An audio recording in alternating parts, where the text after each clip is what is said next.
Introducing the Mesa Deformity Spinal System from K2M, Complex Spine Innovations. This module demonstrates a double major curve correction using a dual rod correction technique. This correction technique features the Mesa Deformity Spinal System. The Mesa screws are low-profile implants. The screws feature zero-torque technology, requiring no torque for final locking, and when locked, have no profile above the rod. Polyaxial screws are anchored proximally, and deformity uniplanar screws are used throughout the rest of the construct.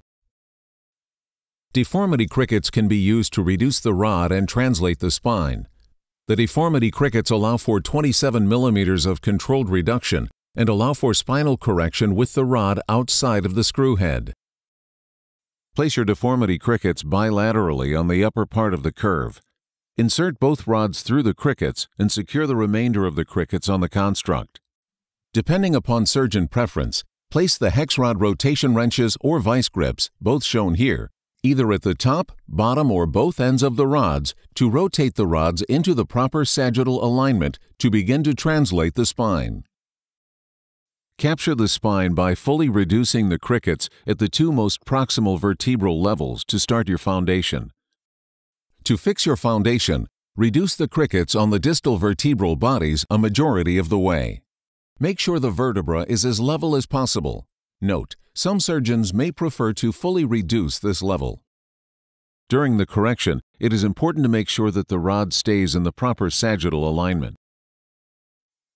Tighten the remaining crickets until they kiss the rod. Next, fully reduce the crickets on the neutral vertebra. In this case, it is T11. This will provide a good foundation point during axial derotation. Note, if the rod is too proud to reduce fully, reduce it partially. Place rotation tubes on the neutral vertebra. The lumbar correction is first. Place the rotation tubes on all 5 lumbar levels and connect them with the transverse couplers. Hold the neutral vertebra steady and rotate the curve in the opposite direction, applying a downward and lateral force on the convex side and a lateral force on the concave.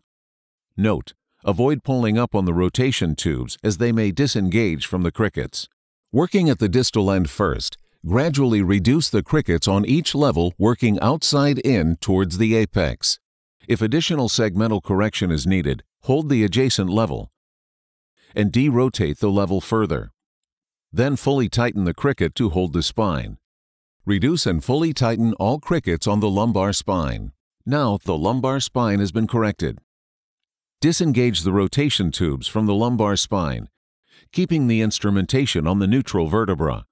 Move the rotation tubes and transverse couplers to the apical levels in the thoracic spine. Make sure the crickets are reduced at least halfway before axial derotation. Using the neutral vertebra as your foundation, rotate the curve in the opposite direction, applying a downward and lateral force on the convex side and a lateral force on the concave. Note, you may need to reduce the crickets on the convex side further so they touch the rod after derotation. Gradually reduce the crickets to spread the forces along the construct and to avoid point loading any one screw. Fully tighten all crickets on the thoracic spine and remove the rotation tubes and transverse couplers. Compression and distraction may be necessary. Loosen the cricket, distract, and retighten. Repeat the same sequence on the opposite side with compression. The goal is to get the pedicles parallel with each other to level the top. Finally, use the Superfly to partially lock each Mesa screw. Remove the crickets and final lock the screws with the quick locker to complete the construct. The Mesa Deformity Spinal System from K2M, Complex Spine Innovations.